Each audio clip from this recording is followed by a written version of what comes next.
Hello, it's Christy Gray, your newest hype girl and astrologer. Welcome to the Cosmic Hotline. Hi, gorgeous. It's just you and me today. I hope that you've had the most amazing holiday season, whether you celebrate Christmas or not, or more importantly, you've taken some time out for you, which brings me to this week's episode. I have a tendency to always think ahead. It's natural for me to get excited about the future, even when it hasn't happened yet. Maybe that's one of the reasons why I love my work as an astrologer, as stargazing into the future helps me to dream up what's possible. But the universe has other plans for me right now. I'm thick in the trenches of another huge soul upgrade. It's actually different than anything I've experienced before, and I'm still trying to gain an understanding of what it all means, which got me thinking about transformation and good old Mercury retrograde. You may have heard me talk about Mercury retrograde before, but I truly believe the time we're given, because Mercury retrogrades like 3 to 4 times a year. It's kind of common, but it's an opportunity for us to retrace our steps and essentially aim for mastery. It's nothing to be afraid of. It's nothing to be scared of. It's an opportunity for you to slow down and take a breath. And my big transformations in life, and I'm talking like the earth-shattering ones, I've experienced normally involve, a bit of a rock bottom or a dark night of the soul moment. I'm yet to have a spiritual awakening moment until now. The one I'm in momentarily, it's not making me angry or sad or worrying about uncertainty. It's not making me question my purpose or direction. Instead, it's filled with love, kindness, and more contemplation. I feel like I'm sitting in a liminal space of sorts. Maybe it's the dark before the dawn. As Mercury hits retrograde tomorrow, which is the 29th of December 2022, it's going to give the illusion of going backwards until the 18th of January 2023. So rather than share with you what's in store for 2023, I first wanted to speak to reflection that leads to a heart-centered breakthrough, because no doubt if I'm going through one, then you might be going through one too. I'm moving through my own breakthrough of sorts as we speak, and I'm not on the other side yet. But these are the 3 questions I have been asking and also unraveling. I share these with you too, so you can end the year with self-empowerment before a new one begins. How much time have I spent doing versus being? This is a really interesting question, and I'm going to share my thoughts on this, and hopefully through my own vulnerability, it will give you some insight into how this question is impacting me right now. So I have known for a really long time that work and purpose and striving, success and ambition is definitely a coping mechanism. I've talked with my therapist a lot about that this year, and I am always trying to find my version of equilibrium. I think I was doing the best that I could, but I spent a lot of time trying to gain fulfillment outside of myself. And so how that was reflective in my life was that I spent a lot of time doing things. I always had a to-do list. I always felt like I was really busy, but I'm doing exactly that. I'm doing these things. I'm doing them to achieve a sense of personal satisfaction, yes, but I'm also wanting to tick them off my to-do list so I can move on to the next thing. And so that's something that I have felt that is very skewed in my life, which is something I'm going to be more mindful and intentional about going into 2023. And this is the first time I've had like a big epiphany around this. I think this is what tends to happen. And I say this to a lot of clients with astrology as well, is that sometimes with some of the people I've connected with for years now, they're like, I know you've probably told me this before, but can you remind me? And there's this element with astrology in our natal chart specifically is what are you ready for? There's some things I remember some of my mentors telling me over and over again, and it might have been that sixth or seventh time where it was just the right moment where it landed for me. And I felt like I have known for a long time that I have been doing a lot of things in my life rather than being, but I didn't know how to get out of that cycle, or the epiphany wasn't strong enough for me to embrace change. And so, yeah, I'm sitting with this one right now. The second question is, what did I change my mind about? And I think especially because we've had Saturn in Aquarius, and Saturn is all about structure, routine, achievement, even recalibration, because Saturn is the ruler of time. Saturn's like the scaffolding on a building. It's there to support you as you rebuild. And so there's a work in progress energy to Saturn.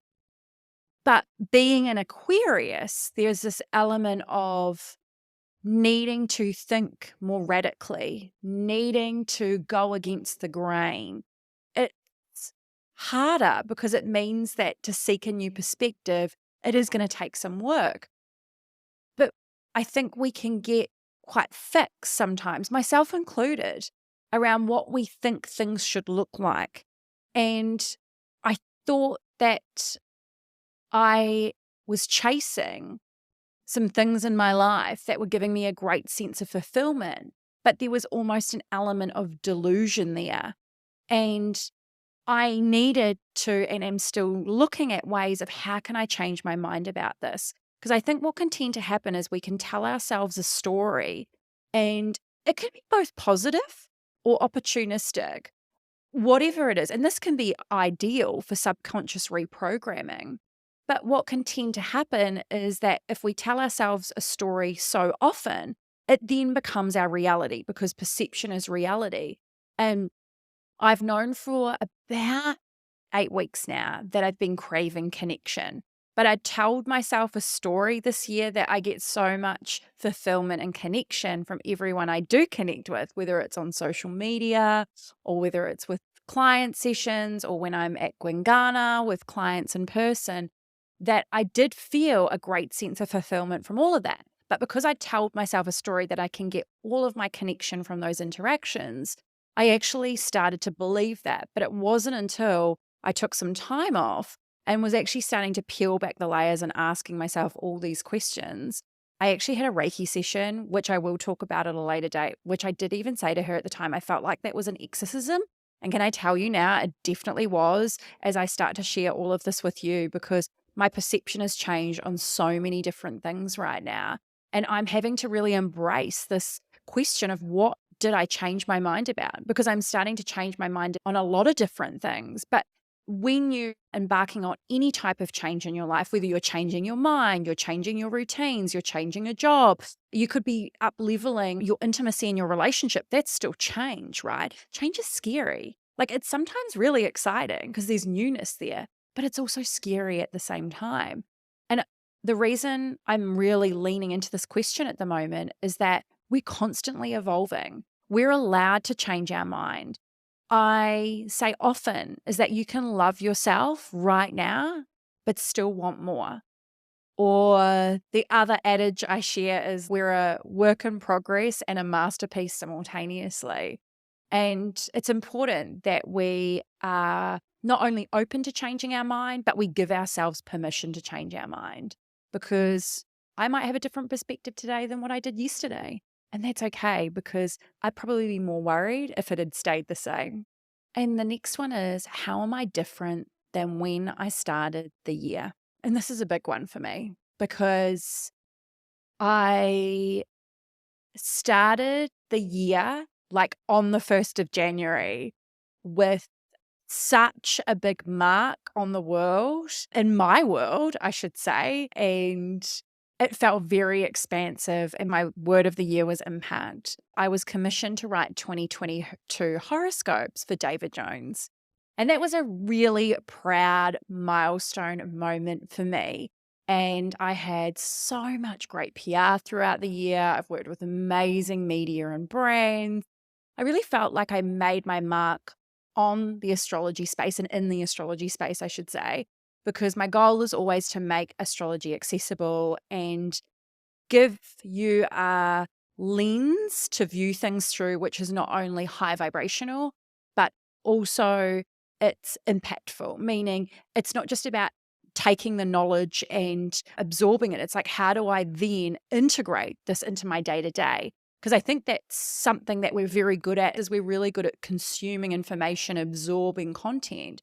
But how do you integrate that? How do you take action on it? And that's something that I'm always trying to look towards. But what I had done is, again, it kind of leads back to my previous question, is I told myself a lot of stories towards the end of the year, but more in a negative light. Our brain's job is to keep us safe. And so what I was finding is I was starting to really second guess myself and was like, is 2023 going to be as much as an impact of 2022? And I think that because I'd started the year on such a strong foot, I was focusing on all the things that I don't have teed up or lined up for 2023. And I've really been thinking about this question because I'm a completely different person than when I started the year. But it's easy for us to think of everything that we didn't do, everything we're yet to achieve, all of the challenges that we've been faced with. But in the big scheme of things, we've had to go through change, adversity, milestones, like all these amazing moments to grow and evolve into the person that we are today. Our minds are so powerful, and it's up to us to choose what story we want to tell. The story we want to tell about ourselves, the story we want to tell about our lives. And you get to be the person that writes that story. Nobody else gets to do that for you. So I've been really proactive at flipping that script and looking at everything that I have achieved rather than worrying about everything that is or isn't lined up for the new year. And as I record this, it's actually 2 years to the day that I shaved my head. So much can change in such a short window of time, and my hair is definitely proof of that. It's sometimes not until you do something drastic, and I'm not telling you all to go out and shave your head, but it's those big, grandiose moments of change where we actually see the change, and so it feels more tangible. But the reality is we're constantly changing, we're constantly evolving, and Mercury retrograde gives us the window of opportunity to do just that. So if you're like me and you feel like you're on the precipice of something big, but you don't know exactly what it looks like, or maybe even what it is. However, you're eager to gain a new perspective, maybe even a sense of control, or you may want to turn down the dial of uncertainty, is that I invite you over the next 21 days to explore what this next big thing may be. Use this time to reflect and think about who the person is that you want to become. Remain curious and ask yourself questions. Journaling is my favorite modality for self-inquiry. And that doesn't mean you have to get out a book and write Dear Diary. You don't even have to put the date at the top of a page. If that all feels like too much, just grab out a piece of paper. Write down your thoughts. Write down what you're thinking, whether it's good, bad, or in between. But more importantly is every time that you are creating this connection with yourself, don't be afraid to continue to ask the question of why. When you ask yourself the question, how much time have I spent doing versus in being? Share your thoughts and then also ask why. I like to ask why 3 times to really get down to the nitty-gritty. Ignite curiosity. This is your life, as I said before, and you get to be the creator of your destiny. I'll be back next week, and I think I'll be ready to share what's on the horizon in 2023. Remember, Mercury is nothing to be worried about. Just make sure you've backed up your computer and your phone. And if you're single, you may get a text from your ex. But the reality is, it's a time for mastery. Whatever area of your life is important to you right now, think about ways you can invest your time and energy in truly making this area of your life shine. This is your window of opportunity for grace, for kindness, and more importantly, putting a plan in place before you go out and take action. I'm sending so much love to you, and I will catch you next week.